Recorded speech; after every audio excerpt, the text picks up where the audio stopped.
Good morning guys, मेरा नाम हिमेश शान है। मेरा गोल है यूपीएससी 2027 एंड मेरा ऑप्शनल है एंथ्रोपोलॉजी जो मैं अभी पढ़ाई कर रहा हूँ। So let's get into it. तो आज हम लोग पढ़ते हैं ब्रांचेस ऑफ एंथ्रोपोलॉजी। लाइक जिनका भी एंथ्रोपोलॉजी का ऑप्शनल है दे विल नो कि एंथ्रोपोलॉजी एक अलग से मतलब एंथ्रोपोलॉजी तो एक सब्जेक्ट है ही, बट उसके अंदर में उसके 4 पार्ट्स होते हैं, ठीक है? एक होता है अपना physical anthropology, socio cultural anthropology, linguistic anthropology and archaeological anthropology. ये 4 मेजर ब्रांचेस होते हैं। ऑब्वियसली इनके अंदर भी इनके सब ब्रांचेस होते हैं, बट ये मेजर 4 ब्रांचेस है जिसके अक्रॉस हम लोग एंथ्रोपोलॉजी को स्टडी करते हैं। तो देखो, प्रोफेसर फ्रांस बोआस, ये इनको हम लोग अमेरिकन स्कूल ऑफ एंथ्रोपोलॉजी में पढ़ेंगे। फ्रांस बोआस के बारे में। He was the one who gave about historical particularism, right? तो professor Franz Boas classified anthropology into 4 sub branches, ठीक है? वही socio cultural anthropology, physical anthropology, archaeological anthropology and linguistic anthropology. हम लोग थोड़ा-थोड़ा पढ़ते हैं कि इनके बारे में थोड़ा पढ़ते हैं। Just just an overview. Obviously इन सब ब्रांचेस को हमको काफ़ी डेप्थ में पढ़ना है, वो तो आगे आएगा। तो पहले हम लोग एक बार ओवरव्यू ले लेते हैं ताकि आप लोगों को थोड़ी-मोड़ी आइडिया रहे कि अगर हम लोग बात कर रहे हैं सोशियो कल्चरल एंथ्रोपोलॉजी का, तो उसका मतलब क्या है? क्या कहने की कोशिश कर रहे हैं? According to Charles Winich, sociocultural anthropology is the study of social behavior, especially from point of view of systematic comparative studies of social forms and institutions. ठीक है, चार्ल्स विनिक एक एंथ्रोपोलॉजिस्ट थे। उनके अकॉर्डिंग सोशियो कल्चरल एंथ्रोपोलॉजी क्या है? वो study है social behaviour का। सोशल बिहेवियर क्या होता है? जो लोग सोसाइटी में किस तरीके से बिहेव करते हैं, एक दूसरे के साथ कैसे बिहेव करते हैं। तो सोशल कल्चरल एंथ्रोपोलॉजी में आप सोशल बिहेवियर स्टडी करते हो इंसान का, स्पेशली किसके पॉइंट ऑफ व्यू से? एक सिस्टमैटिक कंपैरेटिव स्टडी है ना, एक सिस्टमैटिक कंपैरेटिव स्टडी कि भाई हम एक कल्चर को दूसरे कल्चर से कंपेयर करके पढ़ते हैं कि भाई अच्छा वहां पर ये लोग इस काम को ऐसे करते हैं। शादियां जैसे कि वेस्टर्न साइड में शादियां चर्चेज में होती है, राइट? वहाँ वो लोग व्हाइट कपड़े पहनते हैं। इट्स नॉट दैट लाइक 2 दिन का ये होता है, बट हम हमारे इंडिया में भी शादियां होती हैं, बट शादियां का तरीका अलग होता है। लाइक हमारे लंबिया शादी होती है, लाइक हम लोग मंडप होते हैं, हमारे रीति रिवाज अलग है। तो काम तो एक ही हो रहा है, वो शादी ही नहीं है, बट करने का तरीका अलग है। तो अब अगर एक सोशियो कल्चरल एंथ्रोपोलॉजी पढ़ने वाला एक एंथ्रोपोलॉजिस्ट इन दोनों को पढ़ने की कोशिश करेगा, तो वो देखिए कि अच्छा देखो भाई सोसाइटी में फंडामेंटल चीज़ तो सेम है कि शादियाँ होंगी, बट शादी का करने का तरीका अलग है। इसका मतलब कि वहाँ पर कल्चरल डिफरेंस है।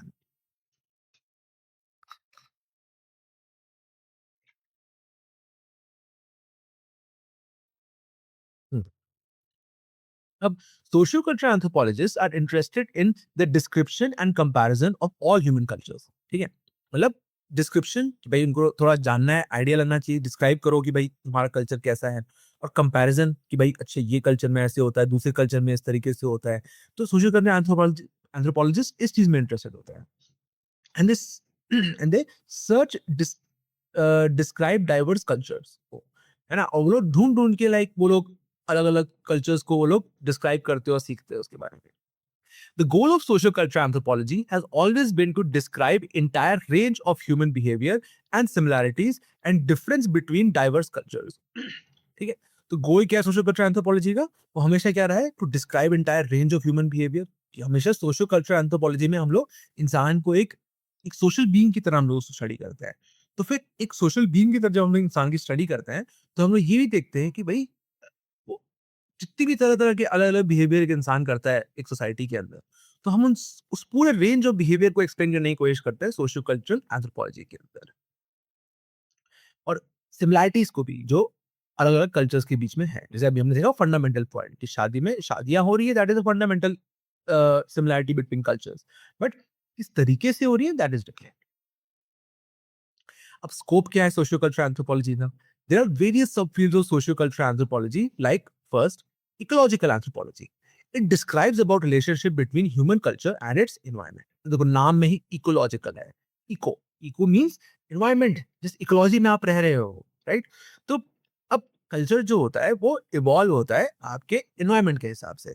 कैसे? सोचो। देखो, अब जो आप लोगों में से जो राजस्थान में रहते हैं, लाइक वो लोग जानते हैं कि यहाँ पर क्या है, पानी की कमी है, राइट? इसीलिए यहाँ पर लोग क्या यूज़ करने लगे? कैमल्स को यूज़ करने लगे, क्योंकि कैमल्स क्या होते हैं, वो बिना पानी के बहुत लंबे-लंबे दूर तो चल चल लेते हैं वो लोग, और डेज़र्ट में वो सर्वाइव करने के लिए बने हैं। उनके उनके they can eat the thorny plants और उनको उनके टंग पे हर्ट नहीं होता है। तो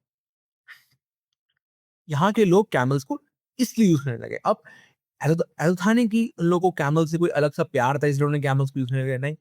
क्योंकि कैमल यहाँ के इकोलॉजी के हिसाब से एडैप्टेड है and it makes their lifes easier, that is why उन्होंने वो चीज़ करने लगे, राइट? अब अब क्या है कि कैमल को यूज़ करना, कैमल मिल्क पीना, कैमल के लेदर के प्रोडक्ट्स यूज़ करना, वो क्या हुआ इनके कल्चर का पार्ट बन गया। तो एनवायरनमेंट ने शेप किया कि इनका कल्चर कैसे बना, राइट? आप देखोगे कि यहाँ की जो लोग हैं, लड़के वो लोग हमेशा व्हाइट कपड़े पहनते हैं। क्यों? क्योंकि व्हाइट कपड़ा धूप को एब्ज़ॉर्ब नहीं करने देता और वो काफ़ी हल्के कपड़े होते हैं वो, ताकि एयर अंदर जाती रहे, जिससे कि जो प्रेसिपिटेशन जो भी हम लोग स्वेटिंग जो होती है, वो इवैपोरेट होती रहे, जिससे कि हमारा बॉडी कूल डाउन रहे, राइट? अब जैसे कि कोई पर्सन पहाड़ी इलाके से कोई है, जो पहाड़ के ऊपर रहता है, उसका कल्चर अलग होगा, राइट? वहाँ पर घर अलग तरीके से बनेंगे। यहाँ राजस्थान में घर ऐसे बनते हैं कि जिसमें जितनी ज़्यादा हवा ऐसे क्रॉस हो पाए उतना अच्छा। बट अगर कोई पहाड़ी इलाके में है तो वहाँ पर ऊपर वाले इलाके में वहाँ पर ठंड काफ़ी होती है। तो वहाँ पर अब घर वो कैसे होंगे? उनके घर एकदम सील्ड होंगे। उनके घर ऐसे होंगे कि वो हीट को अंदर ट्रैप करके बाहर जाने ना दें। अब again it is because of the ecology they live in, it is because of the environment they live इन, उनका ये कल्चर डिफरेंशिएट हो गया। अब आप देखोगे जैसे कि जैसे कि साउथ अमेरिका में जो एंडीज़ के ऊपर लोग रहते हैं या इवन अपने यहाँ तिब्बत पे, है ना? आप में से कोई अगर कश्मीर या उधर गया होगा तो यू विल सी कि वो लोग ऐसे बड़े-बड़े लंबा-लंबा कपड़ा पहनते हैं, लाइक शॉल टाइप का कपड़ा पहनते हैं, जो पूरा उनका हाथ को, है ना, उनके पूरे बॉडी को कवर कर लेता है, उनके फेस को छोड़ के। तो ऐसा क्यों करते हैं वो लोग? ऐसे इसलिए करते हैं क्योंकि वो लोग हाई ऑल्टीट्यूड में रहते हैं। अब हाई ऑल्टीट्यूड में रहने से क्या होता है कि वो लोग उनको सन का एक्सपोज़र ज़्यादा होता है। तो उन्होंने अपने कल्चर में डेवलप कर लिया है कि वो लोग बड़े-बड़े फुल कवरिंग वाले कपड़े पहनेंगे ताकि मैक्सिमम जो उनकी स्किन है उसको प्रोटेक्शन मिल पाए सन से। तो अगेन ये उनका कल्चर का पार्ट बन गया, बट ये कल्चर का पार्ट ऐसे ही नहीं बना क्योंकि वहाँ का एनवायरनमेंट इ इसको नेसेसरी बना देता है, इसीलिए वो चीज़ उनके कल्चर का पार्ट बन गया। तो इसी को हम लोग इसी चीज़ को हम लोग पढ़ते हैं इकोलॉजिकल एंथ्रोपोलॉजी के अंदर, कल्चरल एंथ्रोपोलॉजी, है ना? अब कल्चर एंथ्रोपोलॉजी नाम में ही समझ आ रहा है कि भाई कल्चर के बारे में बात करेगा, तो क्या करेगा? It studies about different human cultures and associated societies and their evolution, right? तो इसमें अगर स्टडी करेंगे, अलग-अलग ह्यूमन कल्चर्स को हम लोग स्टडी करेंगे, देखेंगे भाई अच्छा ये कल्चर किस सोसाइटी से आया और अगर ये कल्चर इस सोसाइटी से आया है, तो उस कल्चर का एवोल्यूशन कैसे हुआ, उनका हिस्ट्री क्या है ना? किस कहाँ से आए हैं वो लोग, क्या क्यों वो लोग एक काम करते हैं तो क्यों करते हैं वो लोग? ये सब चीज़ हम लोग पढ़ते हैं कल्चरल एंथ्रोपोलॉजी के अंदर। और जब हम हमको डिफरेंट डिफरेंट कल्चर्स के बारे में हमको पता होता है कि अच्छा ये लोग ये काम करते हैं, ये काम करते हैं, तो उससे हम लोग उन कल्चर्स के बीच में सिमिलैरिटीज़ भी हम लोग बना सकते हैं और डिफरेंसेस भी बना सकते हैं, जिससे हमको एक क्लियरर अंडरस्टैंडिंग मिलेगी कि एक इवॉल्व होने के बाद एक सोसाइटी कैसे दूसरी सोसाइटी के साथ सेम भी होती है और कैसे उस सोसाइटी के साथ डिफरेंट भी होती है। इकोनॉमिक एंथ्रोपोलॉजी, है ना? ये भी काफ़ी इम्पोर्टेंट है। It studies about consumption, distribution, production of resources and their ways of economic transfer in primitive societies, right? अब जो इकोनॉमिक एंथ्रोपोलॉजी है वो स्टडी क्या करता है? अबाउट कंजम्पशन, कि भाई आप कितना कंज्यूम कर रहे हो, आप कितना खा रहे हो, राइट? डिस्ट्रीब्यूशन कि आप सॉरी गलत बोल दिया मैंने। इकोनॉमिक एंथ्रोपोलॉजी कंजम्पशन, कंजम्पशन मतलब कि कितना जो प्रोडक्शन हो रहा है वो कितना कंज्यूम हो रहा है सोसाइटी के अंदर in economic terms, right? Distribution की डिस्ट्रीब्यूशन कितना दूर तक हो रहा है, कहाँ-कहाँ तक आपके ट्रेड रूट्स हैं। प्रोडक्शन कि भाई आपके यहाँ पर कितना प्रोडक्शन हो रहा है, कैसे प्रोडक्शन हो रहा है। क्या आपकी society is primarily an agri society या it is a hunter gather society या इट इज अ और it can be of any other like jhum culture में बी, राइट? सो किस तरीके से आपका ट्राइब या आपके जो सोसाइटी उसमें प्रोडक्शन होता है ना, रिसोर्सेज उनका वे ऑफ इकोनॉमिक ट्रांसफर क्या है, like do you guys use barter system या आप लोग भी मेटालिक करेंसी के अंदर आ गए या you guys have some other way of economic transfer. तो ये सब चीजें हम लोग इकोनॉमिक एंथ्रोपोलॉजी में पढ़ते हैं और इस चीज को पढ़ने से हमको उनका वर्ल्ड व्यू समझ आता है कि वो लोग किस चीज में वैल्यू रखते हैं। अगर वो लोग बार्टर सिस्टम यूज करते हैं इसका मतलब कि they keep value in the food they can consume, food और एनीथिंग लाइक ग्रेप्स या जो भी वो अपने हाथ से बनाते हैं उनकी वो वैल्यू करते हैं। अगर they use metallic currency like that they use coins and stuff then they value the metal, but एक वो इज कॉमन अंडरस्टैंडिंग। ऑब्वियसली आपने अगर इकोनॉमिक्स पढ़ा तो you know that metal is just a means of exchange. Actual money क्या होता है is GDP, gross domestic product, की आपके यहाँ पर प्रोडक्शन कितना हो रहा है और वो प्रोडक्शन ऐसा होना चाहिए जिसके लिए कोई दूसरा आदमी पे करने को रेडी हो। psychological anthropology. It studies about behavior of simple societies and impact of culture on behavior and vice versa. Right? Psychological anthropology. अब psychological anthropology में like हम लोग देखते हैं कि भाई कैसे एक एंथ्रोपोलॉजिस्ट एक इंसान की साइकोलॉजी को समझने के लिए उसके एनवायरनमेंट को भी देखता है ना, केवल उसकी साइकी की बात नहीं करता है। तो वही कि बिहेवियर जो है उस सिंपल सोसाइटीज में इम्पैक्ट कैसे होता है कल्चर से कैसे इम्पैक्ट होता है लोगों की बिहेवियर सोसाइटी के अंदर, और वाइस वर्सा है ना, कैसे लोगों के बिहेवियर से कल्चर इम्पैक्ट होता है। Political anthropology. It studies about development of political institutions in simple primitive societies. ठीक है? A political anthropology, like it also makes sense कि भाई अपने ancient primitive societies के अंदर वहाँ की polity कैसी थी, right? वहाँ पर क्या कोई king था? Did they have did they have a electoral system? क्या वहाँ पर किस तरीके से the social hierarchy was there in the tribes, right? इनसे हमको थोड़ा सा और आइडिया लगता है कि अच्छा इस तरीके से इंसान लोग जब एक साथ रहते हैं तो अपने आप को अरेंज कर लेते हैं। It also include religious beliefs, right? इसमें रिलीजियस बिलीव्स भी आते हैं कि भाई अब आपका पॉलिटिक्स तो ठीक है ये चीज है, बट आपके रिलीजियस बिलीव्स क्या है, क्या जैसे कि बहुत सारे हम लोग सोशल कल्चर एंथ्रोपोलॉजी में पढ़ेंगे, हम लोग लाइक टोटमिज्म पढ़ेंगे हम लोग, इसके अंदर लोग जो ट्राइब्स के लोग होते हैं वो लोग एक टोटम को बिलीव करते हैं कि ये हमारे यहीं से हम लोग आए हैं, राइट? हम लोग कुछ ऑस्ट्रेलिया की कुछ ट्राइब्स हमारे पढ़ेंगे जो लाइक क्रोज एंड वुल्व्स, वो ट्राइब्स थे। तो वो लोग क्या करते हैं कि जिस तरीके से वो लोग like if they are scavengers, right, like they go and take the dead carcasses of animal, तो अपने आप को लोग क्रोज या वल्चर्स बोलना चाहते हैं। तो जिस तरीके से वो लोग अपना सर्वाइवल करते हैं वो अपने आप को उस तरह के एनिमल के साथ एसोसिएट कर देते हैं और वो एनिमल फिर उनका टोटेम बन जाता है, राइट? तो और जैसे कि एक और ट्राइब है उसके उसमें हम लोग पढ़ेंगे कि उन्होंने एक्सोगेमी को प्रमोट करने के लिए, क्योंकि यूजुअली ट्राइब्स में क्या होता है, why do tribes have such high rates of sickle cell anaemia, right? क्यों? First of thing because they live in abject poverty and they don't have access to medical care. तो इस चक्कर में क्या होता है, they are much more likely to get malaria and die from it. So hence and जिन लोगों को सिकल सेल अनीमिया होता है, those people are naturally impervious to not exactly impervious, but it's much more difficult for malaria virus to infect them because of their sickle cell anemia. So that is why ये जो tribal belt वाले जो इलाका है यहाँ पर sickle cell anaemia इतनी high मात्रा में मिलता है, जबकि सिकल सेल एनीमिया हम लोग पढ़ेंगे फिजिकल एंथ्रोपोलॉजी में, इट्स अ रिसेसिव जीन है। It's a recessive gene. I mean, as a recessive gene, it should just finish off after a couple of generations, but it has survived. You will see there's a huge malaria cases in Africa as well. Why? Because in Africa also there is a huge tribal population, and first of all, these tribes live in small groups and they usually perform endogamy, right? Marry between them. So there is a certain degree of inbreeding that also increase the chances of recessive genes like sickle cell anemia to thrive. And at the second time, at the second place, it is also evolution, right? It is also evolution pressure, selection pressure, because people with sickle cell anemia are much more likely to survive because they won't contract malaria, while someone who's born with a normal red blood cells, they will contract malaria and they will die. So because of selection pressure also, sickle cell anemia is much more prevalent in the tribal areas. So religious belief, evolution in simple society, ethnological studies, right? These ethnological study. How do we know about the sickle cell anemia? The case study that I just told you about the sickle cell anemia. How do we know about that? Because we have done ethnological studies because anthropologists have gone to those places and studied कि वहाँ पर इतना high rate of malaria क्यों है, right?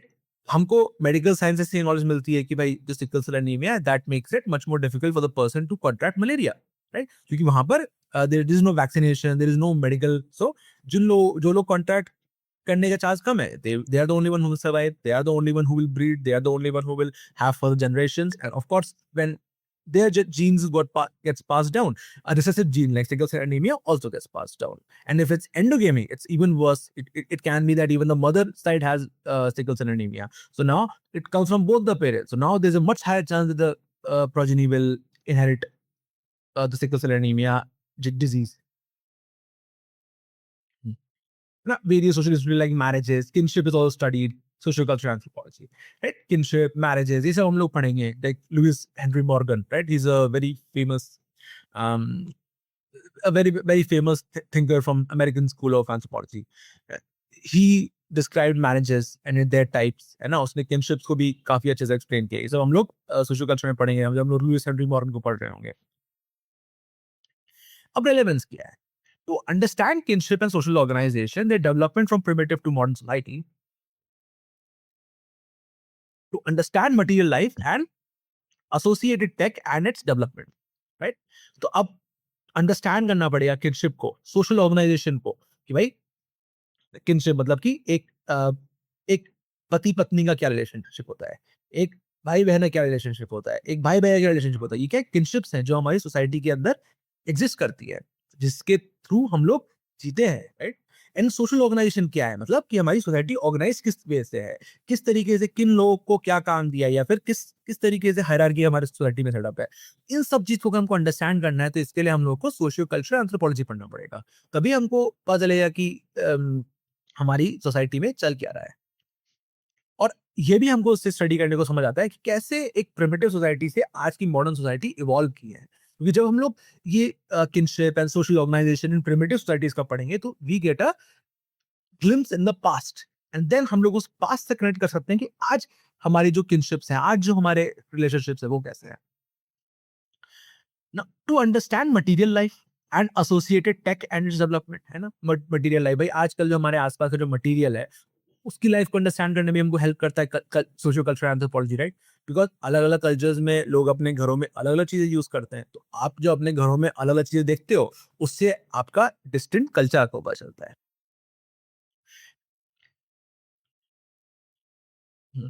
To understand political and economic setup of different societies and development, right? जब हम लोग को वहाँ की सोसाइटी के बारे में पता चलेगा, जब जब हम लोग को वहाँ के कल्चर के बारे में पता चलेगा, तभी तो हम लोग वहाँ के पॉलिटिकल और इकोनॉमिक सेटअप को समझ सकते हैं, राइट? वहाँ की सोसाइटी किस चीज को वैल्यू करती है, उसके हिसाब से उनका इकोनॉमी चलेगा। वहाँ की वैल्यू, वहाँ के लोगों के बिलीफ क्या है कि किस तरह की हमारे पास गवर्नमेंट होनी चाहिए, उसके हिसाब से उनका पॉलिटिकल सेटअप होगा। तो पॉलिटिकल एंड इकोनॉमिक एंथ्रोपोलॉजी एक सब ब्रांचेस है, बट वो किसके अंडर ही आती है? वो सोशल कल्चर के अंडर ही आती है, क्योंकि सोशल कल्चर के अंदर ही हम लोग ये चीजें पढ़ते हैं, जिससे हम लोग पॉलिटिकल एंड इकोनॉमिक एंथ्रोपोलॉजी की जो नॉलेज है, वो हमको गेन होती है। To understand the behaviour of an individual, group और community by studying their culture, right? भाई बिहेवियर, एक इंडिविजुअल का बिहेवियर, एक ग्रुप या कम्युनिटी का बिहेवियर स्टडी कर हम लोग समझने की कोशिश करते हैं उनका कल्चर पढ़ के, है ना? अब जहां भी आपका बचपना होता है, जहां भी आप ग्रो करते हो, आप अपने आसपास जो देखते हो, आप अपने पेरेंट्स को जो जो देखते हो, आप जो अपने आसपास के लोगों से सीखते हो, आप बड़े होके एक वैसे ही इंडिविजुअल बन जाते हो। तो इसका मतलब कि एक सोसाइटी के अंदर किस तरह कल्चर है, किस तरह से वहां पर लोग जीते हैं, वो बहुत ये डिफाइन करता है कि एक जो इंडिविजुअल उस कल्चर के अंदर बड़ा होगा, उसका फ्यूचर के अंदर किस तरीके से बिहेवियर होने वाला है, चाहे वो उस कल्चर में रहे, चाहे वो कहीं बाहर रहे। तो अब ये चीज जो हमने डिस्कस की, राइट? अब इससे कैसे क्या, इससे हमको क्या पता चल सकता है कि हम लोग जब सोशल कल्चरल एंथ्रोपोलॉजी को पढ़ेंगे, तो उससे हम लोग को इनकी प्रिमिटिव सोसाइटीज के तौर तरीके वो सब पता चलेंगे, और उससे हम लोग ये पता कर सकते हैं कि वहां से कोई इंडिविजुअल आएगा तो उसका बिहेवियर कैसा होगा। एंड अगर हम लोग को पता है कि उनका बिहेवियर ऐसा होगा, तो if the people are educated with that, तो जो मिस इन्फॉर्मेशन के कारण जो डिस्क्रिमिनेशन हो जाता है कि आपको नहीं पता है कि this is normal thing for them और इज दिस अगर people will be more educated about different culture, तो इस तरह के जो गलत वाले डिस्क्रिमिनेशन होता है, वो भी नहीं होंगे। To study the impact of a society on a group, example globalization and sanskritization, हाँ भाई, कि भाई एक सोसाइटी का जो पूरे ग्रुप है उस पे क्या, सोसाइटी एक किसी ग्रुप का एक पूरे सोसाइटी पे क्या इम्पैक्ट पड़ सकता है। जैसे कि इसके अंदर इन्होंने संस्कृताइजेशन, जैसे ग्लोबलाइजेशन तो ठीक है, बट हमने एक शब्द संस्कृताइजेशन, ये चीज अपने इंडियन कॉन्टेक्स्ट में हम लोग को समझने में ज्यादा आसानी होगी। तो पहले क्या था, पहले जब हमारा पूरा सोसाइटी वर्ण सिस्टम पे बेस्ड था, तब ब्राह्मण सबसे ऊपर आते थे, उनके बाद क्षत्रिय, फिर वैश्य और उसके बाद शूद्र। ऐसे ऐसे हमारा सोसाइटी डिवाइडेड था, ऐसे 4 वर्णों में। तो संस्कृताइजेशन में क्या हुआ कि संस्कृत जो शब्द, जो भाषा थी, that was almost exclusively spoken by ब्राह्मण, बिकॉज़ उन लोगों ने इसको अपर भाषा, लाइक बेटर भाषा देन द कॉमन टर्म वो दिखाते थे इसको। तो इसलिए वो लोग, इसलिए मोस्ट ऑफ हमारे इंडिया के जो एपिक्स हैं, जो ब्राह्मण ने लिखे हैं, वो संस्कृत में लिखे हुए हैं। अब Sanskrit is not just a language, it is also जो कल्चर था ब्राह्मण्स का, कि ब्राह्मण लोग कैसे अपनी लाइफ जीते थे। तो फिर क्या हुआ, एक टाइम पे जब जो लोअर कास्ट वाले लोग थे, वो लोग जब परेशान हुए कि भाई हम लोग क्यों नहीं टॉप पे आ सकते हैं, तो वो लोग क्या करने लगे, they started copying the Brahmans, they started copying, उनकी तरह जीने लगे, और उसको हम लोग स्टैंडर्डाइजेशन कहते हैं। और ये चीज़ नहीं होनी चाहिए, because this is doesn't make any sense, right? आपको अपने हिसाब से जीना चाहिए, just don't copy someone else. But क्या करें, आज भी इंसान की नीयत बदलती नहीं है। Globalisation, right? ग्लोबलाइज़ेशन देखो, ग्लोबलाइज़ेशन में क्या हो रहा है कि अब हम लोग को we are getting exposed to western ideas, है ना? हम लोग के एजुकेशन के अंदर देखो कितना वेस्टर्न आइडियाज़ का है। इवन डेमोक्रेसी, है ना? जबकि democracy is not a western concept, है ना? जबकि ये लोग बोलते हैं कि democracy is Athens is the cradle of democracy, ऐसे बोलते हैं वो लोग, but that is not the complete truth. जो डेमोक्रेसी है, डेमोक्रेसी डेमोक्रेसी का मतलब क्या है? रूल ऑफ द पीपल, कि भाई लोगों का राज है, लोग अपने सेलेक्ट करेंगे अपने किंग्स को। तो अगर आपने हिस्ट्री पढ़ी और हम लोग अगर अपने ऋग्वेदिक एज के बारे में पढ़े, तो वहां पर संगम हुआ करते थे, और उन संगम संघ संघ सॉरी नॉट नॉट संगम, वो तो संगम एरा हो गया। संघ हुआ करते थे, जिसके अंदर जो लोग थे वो सब आते थे, मिलते थे, बैठ के डिसीजन लेते थे वो लोग। ठीक है, हम लोगों ने इंग्लिश नहीं पढ़ना सीखा था स्टार्टिंग में, हम लोग ने उसको संघ बोला, नॉट अ डेमोक्रेसी या पार्लियामेंट नहीं बोला उसको हमने। तो इसीलिए उसको लोग नहीं बोलते। बट ऋग्वेदिक एज 1500 बीसी, इस समय एथेंस गांव भी नहीं होगा वहां पर, है ना? पोसाइडन अभी आके अपना ट्राइडेंट जमीन पे मारा भी नहीं होगा, जिससे कि वो वाटर फाउंटेन वहां से निकलने लग जाए, राइट?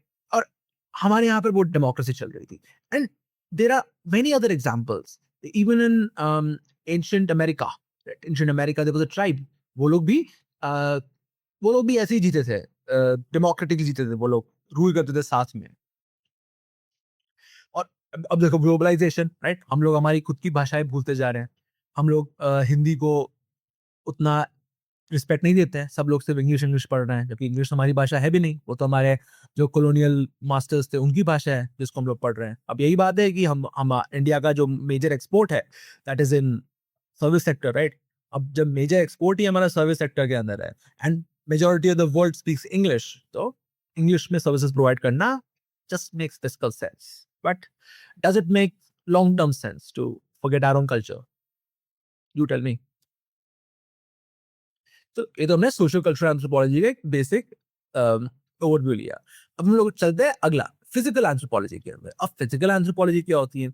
नाम में ही देखो, फिजिकल, फिजिकल क्या है? ये जो हाथ पैर जो हम लोग छू सकते हैं, राइट? तो फिजिकल एंथ्रोपोलॉजी में हम लोग क्या पढ़ते हैं? हम लोग जेनेटिक्स के बारे में पढ़ते हैं, क्योंकि जो जीन्स होते हैं वही डिफाइन करते हैं कि हमारी बॉडी कैसी दिखेगी, है ना? अब जीन्स के अंदर सारी इंफॉर्मेशन कोडेड है, वो नाइट्रोजन बेस्ड बॉन्ड्स होते हैं, ए एंड टी, है ना? We will all study that in physical anthropology. उनके अंदर सारी इंफॉर्मेशन कोडेड होती है कि एक इंसान कैसे बनेगा। तो उन जेनेटिक्स को पढ़ के हम लोग इंसान को समझ सकते हैं, इंसान का पास्ट भी समझ सकते हैं, अगर हम जेनेटिक्स के एवोल्यूशन को पढ़ेंगे तो। तो इसीलिए physical anthropology is also very important in order to gaze into the past of human, है ना? It is conceived as the oldest branch of anthropology, और इसको कंसीडर करा करा जाता है ओल्डेस्ट ब्रांच ऑफ एंथ्रोपोलॉजी। क्यों? पहले तो एंथ्रोपोलॉजी कोई सब्जेक्ट ही नहीं था, राइट? एरिस्टोटल ने तो बस बोल दिया था कि anthropology is gossip about human, then anthropologist is a gossiper gossiping about himself, right? तो वो तो एरिस्टोटल ने बोल दिया था। बट बट ये जो ब्रांच ऑफ एंथ्रोपोलॉजी है, वो तो पहले से स्टडी कर रहे थे दूसरी चीज के अंदर, मेडिकल साइंस के अंदर। मेडिकल साइंस का थोड़ी है कि मेडिकल साइंस भी 2 साल पहले डेवलप होना शुरू हुई है, नहीं, मेडिकल साइंस तो स्टार्टिंग डेवलप हो रही है, ठीक है।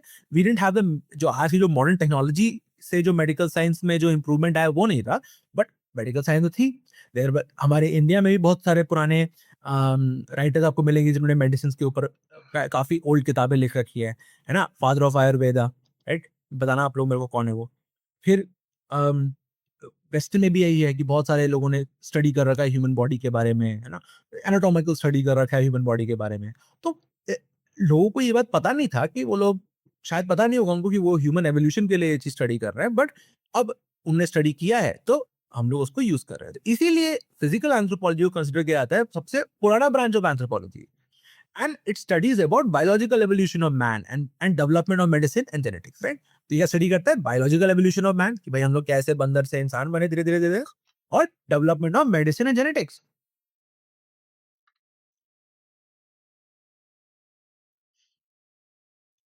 कि भाई मेडिसिन का डेवलपमेंट कैसे हुआ? कैसे हमने मेडिसिन को यूज़ करने लगे एक इंसान की बॉडी को ठीक करने के लिए? पहले हम लोग जड़ी-बूटियों से बनाते थे, अब हम लोग फैक्ट्रीज़ में पिल्स बनाते हैं, राइट?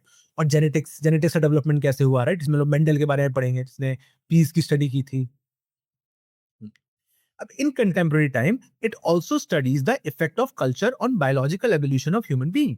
और अब जो कंटेम्परेरी, ये तो पहले था, पहले ये स्टडी स्टडी करते थे हम लोग फिजिकल एंथ्रोपोलॉजी के अंडर। अब कंटेम्परेरी टाइम, आज के समय में, ये और स्टडी क्या करता है? Effect of culture on biological evolution of human being, right? Culture का क्या इफेक्ट होता है कि इंसान का बायोलॉजिकल एवोल्यूशन कैसे होगा। देखो, तीन मेजर ब्रांचेस है फिजिकल एंथ्रोपोलॉजी। फिजिकल एंथ्रोपोलॉजी के भी तीन मेजर ब्रांचेस हैं। क्या है? Palaeontology, neontology and ethology. अब देखो, पहले वाले शब्द को हम लोग तोड़ते हैं पहले को, एक सेकंड।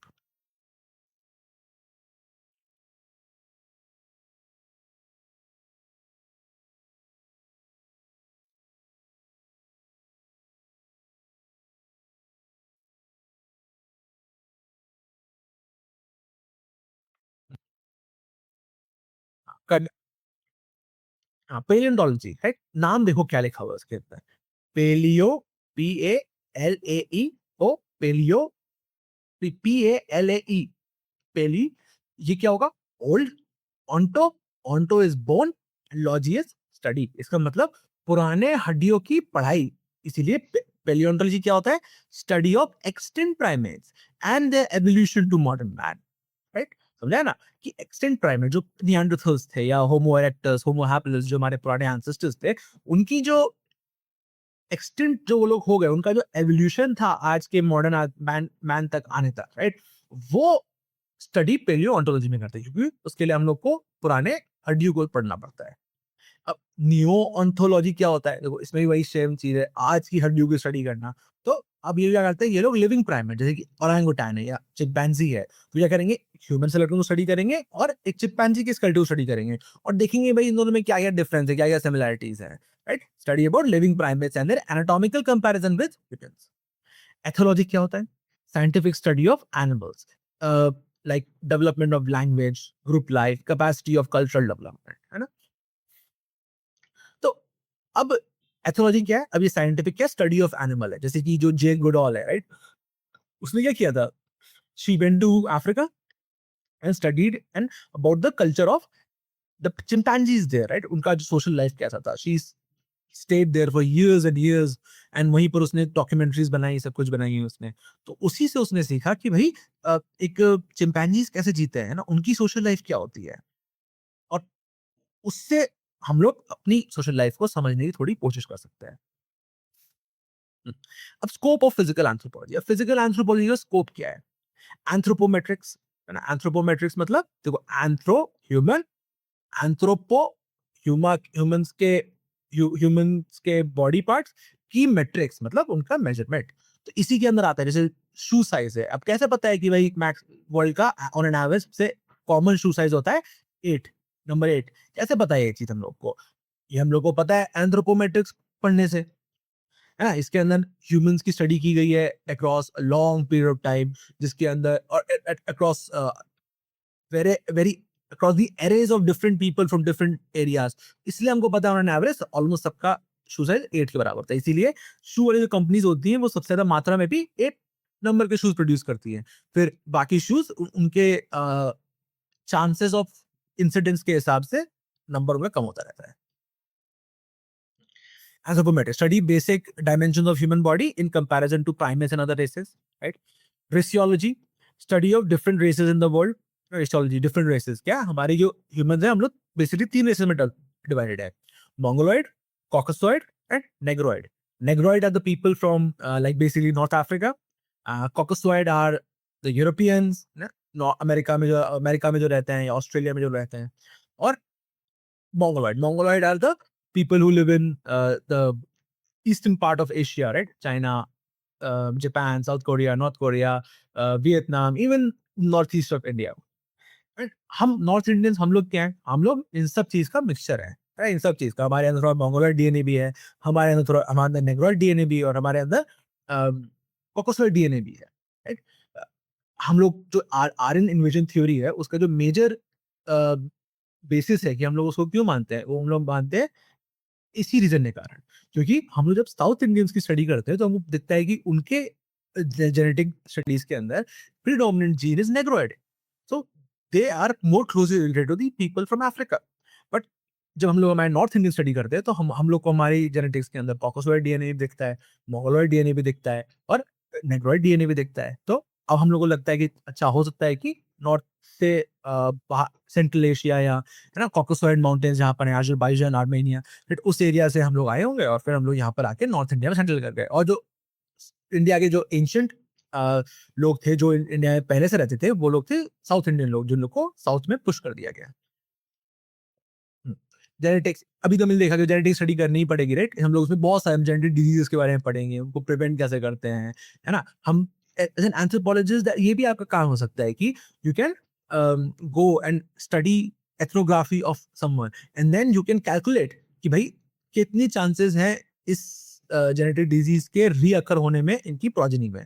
तो इसके हिसाब से anthropologist gives an informed and good information to the mother ताकि वो चूज कर सके whether she wants to have a kid or not। अगर if she wants to have a kid तब और तब क्या कर सकते हैं in order to minimize the chance of that kid getting um, the genetic disease। Eugenix, right? Eugenix like अगर आपने अपने नाजी हिटलर के बारे में अगर आपने पढ़ रखा है या if you know about old America, right? They used to have eugenics, है ना? वो लोग क्या करते थे, वो लोग अलग अलग जो अलग अलग रेसेस के लोग हैं उनके फेशियल फीचर्स, है ना, उनके उनके बॉडी स्ट्रेंथ, उनका मसल स्ट्रेंथ, ये सब चेक करते रहते थे वो लोग, उनकी हाइट चेक करते थे ताकि वो लोग जो सबसे बेस्ट फीचर लोग हैं उन्हीं को ब्रीड करें और एक सुपर जनरेशन वो लोग क्रिएट करें।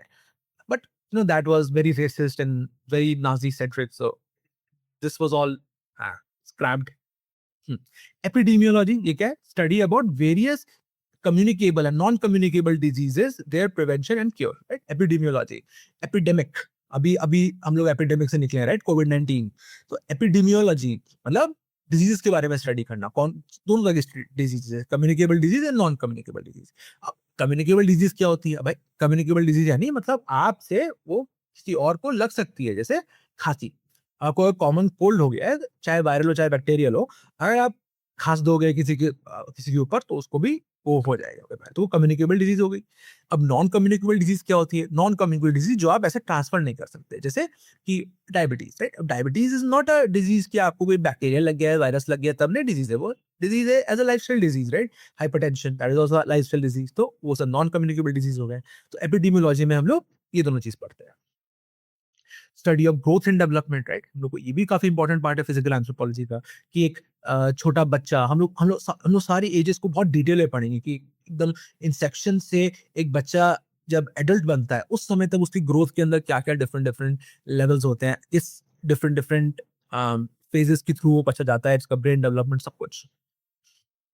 फ्रॉम न्यूनेटल मतलब कि वो पेट में, और ओल्ड एज तक relevance to study about human genome and genetical structure और impact of environment on genes, है ना? कि environment का genes पे क्या impact होता है, human genome को समझना या genetic structure को समझना, to study about various diseases associated to particular climate, pollution and genetic anomalies, to study about different growth and development aspect at different stages of life in different environment, to study about biofertility events of women and its effects on society, है ना? बायोफर्टिलिटी event क्या होते हैं? जब first time women को उनका period आता है, राइट? फर्स्ट टाइम उनका मेंस्ट्रुएशन साइकिल शुरू होता है, यूजुअली अराउंड 12-13 जब उनकी प्यूबर्टी में वो होती हैं, राइट? और कब उनका मेनोपॉज आता है, जब उनका पीरियड होना बंद हो जाता है, उसके बाद she can't have any more kids, usually around 40-50, right? That is the age. तो ये भी सोसाइटी के अंदर काफी इंपॉर्टेंट चीज है, क्योंकि इससे हमको पता चलता है कि विमेन का सबसे ज्यादा किस समय, what is the right time for her to have kid in her lifetime. To understand various modern genetic applications like gene editing, designer babies, है ना, and their impact on human society, है ना? और ये भी चीज study करना कि मॉडर्न जेनेटिक एप्लीकेशन, अब हमने जो इतना चीज के बारे में स्टडी किया, जो सीखा है, उसको अब कहीं अप्लाई भी करना पड़ेगा। तो अब हम लोग क्या करते हैं, जीन एडिटिंग करते हैं। जैसे कि अगर कोई बच्चा है, राइट? अब उस बच्चे को हमने पेट में डिटेक्ट कर लिया कि उसको डाउन सिंड्रोम है। Down syndrome is trisomy 21। ये 21st जो क्रोमोसोम होता है उसके अंदर 2 लोब की जगह 3 लोब होते हैं। तो अब उसको हम लोग क्या कर सकते हैं, हम लोग उसको amniocentesis and followed by karyotyping, right? इससे हम लोग उसको ठीक कर सकते हैं। जीन एडिटिंग से है। हम लोग फिजिकल एंथ्रोपोलॉजी में हम लोग क्रिस्पर-cas9 के बारे में पढ़ेंगे। वो भी एक तरीका है जिससे हम लोग अपने हिसाब से कोई जीन को दूसरे जीन के अंदर इंसर्ट कर सकते हैं। तो ये सब जेनेटिक एप्लीकेशन है जो हमने मॉडर्न जेनेटिक जो सीखा है, जो नई टेक्नोलॉजी डेवलप हुई उसका है। तो अब उसके एप्लीकेशंस क्या है ना? जीन एडिटिंग हो रही है, लोगों के जेनेटिक डिसीज़ को ठीक किया जा रहा है। डिज़ाइनर बेबीज़, अब रिच लोग क्या कर सकते हैं कि अगर आप आपका किड हुआ है तो यू कैन डिज़ाइन कि भाई देखो मेरे को उसका आईक्यू हाई चाहिए, मेरे को उसका हाइट अच्छा चाहिए, है ना? मेरे को उसका लाइक फेस का फीचर अच्छा चाहिए, ऐसे-ऐसे। You can get that thing और वो लोग जाके जेनेटिक्स में चेंज कर देंगे पेट के अंदर ही। बच्चा पैदा होगा तो उन सब ट्रेट के साथ पैदा होगा बच्चा। उनको डिज़ाइनर बेबीज़ कहते हैं। अ, चलिए अभी के लिए इतना ही करते हैं। Archaeological anthropology will start from next video.